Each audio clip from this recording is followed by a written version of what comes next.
হতে হতেও বড় হচ্ছিল না ড্যারিল মিশেলের ইনিংস। তাই তো ইনিংস বড় করার ক্ষুধাটা তার অনেক দিনের। সেই ক্ষুধা মেটালেন সানরাইজার্স হায়দ্রাবাদের বিপক্ষে। ইন্ডিয়ান প্রিমিয়ার লিগের এবারের আসর মোটেও আশানুরূপ যাচ্ছিল না ড্যারিল মিশেলের। কেননা এই পর্যন্ত সবেমাত্র একটি ম্যাচে ৩০ রানের কোটা পার হতে পেরেছেন নিউজিল্যান্ডের এই ব্যাটার। তবে সানরাইজার্স হায়দ্রাবাদের বিপক্ষে অবশেষে মিশেল দেখা পেলেন অর্ধশতকের।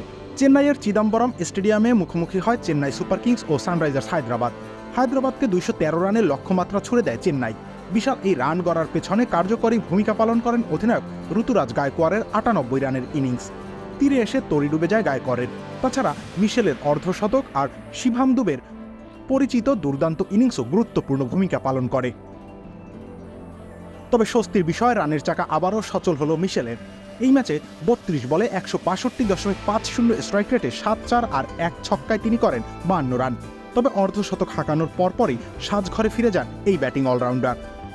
জয়দেব উনাদকাতের বল ভালোভাবে ব্যাটে সংযোগ ঘটাতে পারেননি তিনি। বল ভাসিয়ে দেন আকাশে, আর সেই ভাসমান বল তালুবন্দি করতে তিল পরিমাণ ভুলও করেননি নীতিশ কুমার রেড্ডি। এবারের আসরে মিশেলের আইপিএল পরিসংখ্যান আহামরি কিছু নয়।